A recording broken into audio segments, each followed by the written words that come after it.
Today, there is more rubbish in the ocean than ever before. The equivalent of one bin lorry of plastic gets into the ocean every minute. Once in the ocean, plastic decomposes very slowly, breaking down into tiny pieces known as microplastics that can be incredibly damaging to sea life. In fact, there are more pieces of microplastic in the ocean than there are stars in the Milky Way galaxy, and the largest conglomeration of plastic rubbish in the ocean covers an area 3 times the size of the United Kingdom. Plastic rubbish affects fish and other marine life all over the world, and has been discovered at depths of over 6 miles deep. In this film, Dawn from the Science Skills Academy will show you how to perform an experiment to demonstrate how rubbish is spread throughout the ocean. Hello everyone, so today we are going to be finding out how to make an ocean in a bottle to find out just how all the pollution that ends up in the ocean is actually affecting all the wildlife in there. So to do this experiment, you're going to need a couple of things. First thing, you are going to need a clear jar with a lid. Fill it about halfway up with water. This can be any clear container, it can be a plastic bottle, it can be a jam jar, whatever you've got in your house. Next up, you're going to need a couple of little pieces of rubbish. So I've got some plastic here, I've got some banana peel, I've got a little bit of a can, some staples, tin foil, so whatever you have in your house lying around, just little pieces of the rubbish. The other thing that we need for this experiment, this is optional, but if you've got it, it's kind of fun, is some blue food colouring. And this is to make our ocean nice and blue, so that it looks like the sea. So I'm going to pop a little bit of food colouring in there. We're going to mix it up, just to make our ocean nice and blue. So, when things are going into the sea and they're landing in there, we're just going to see what happens. So we are going to put all of our different little bits of rubbish into our ocean. And hopefully you can see that actually most of this has stayed on the top right now. But a couple of things have sunk to the bottom. So our can, a little bit of paper, and our thicker plastic. So I had a thick piece of plastic from a tub that I've put in there, a little bit that I've cut out. They're all actually sink into the bottom. So some of it floats and some of it sinks. And that's where it stays for now. But what happens if there's a storm? If there's a storm, things should change quite a lot. So I'm going to give this a shake up. This is going to be our storm. And now everything's moved.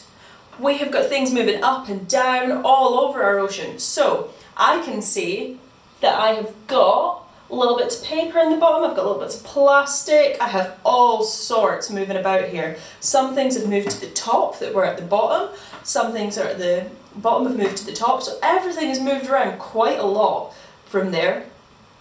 And this shows how things change when we are actually looking at our oceans. I'm going to move some of the condensation off of there, so hopefully you can see this a little bit clearer, and you can see all the different bits that are inside of there.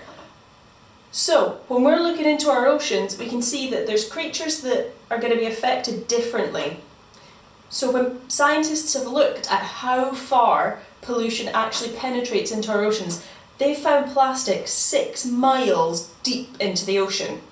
6 miles is massive, so it affects the whole ocean. It's really gone to the full depths of the ocean.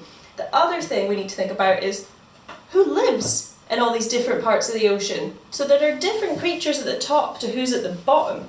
So at the top of the sea, actually before we even get into the sea, we've got the creatures that live above the sea. So things like our seabirds, so our puffins, our seagulls, all of these really interesting birds all live above the sea and they get their food from the sea. So they're all swooping down and they'll be catching plastic as they reach the sea. All the fish that live at the top, they are usually eating little bits of plankton. A lot of fish eat little bits of plankton, the smaller fish especially. And actually, quite often they can mistake these teeny tiny bits of plastic for food. We don't want them to do that. Nobody wants to eat plastic. Would you want to eat plastic for your dinner? I wouldn't. I definitely wouldn't. So, we definitely don't want any of these fish eating these things. Then when we get into the middle of the sea, we have different creatures again. We have different species of fish. And the same at the bottom, we have a completely different species of fish right at the bottom of our oceans. So hopefully you guys will now be able to see exactly where things have ended up in your ocean. But for my ocean, things keep moving, even without the storm. Things keep changing places. So things that were right at the top before have slowly started to sink down now that some of that water's got into them. So especially things like the cardboard, it's starting to sink down now that all that water's seeped into it. Once again, your task for today is to create an ocean in a bottle and notice how plastic and other rubbish is deposited throughout the ocean. If you'd like to send us a picture of your ocean in a bottle, please ask your parents to email newton.rooms@hient.co.uk. Or alternatively, you can post the picture on Facebook or Twitter and tag @SSA STEM.